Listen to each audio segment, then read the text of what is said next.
Deuxième ndako yango do bazokule bien na deuxième ndako yango ekende wana apres wana soki tosilisi oyo nde toyokota oyo etika lelo omonino so oyo esili oyo nde tokoti na oyo wana deuxième boutique.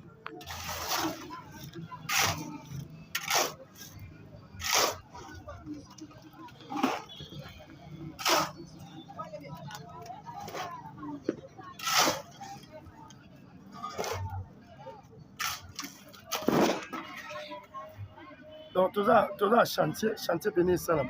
Tout ça en plein chantier de salam. Donc, tout ça en plein chantier. Tout ça quand musala ngolo salam mona. Donc musala ezali.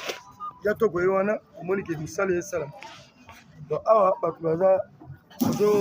bazo landela musala. Musala ngolo salam.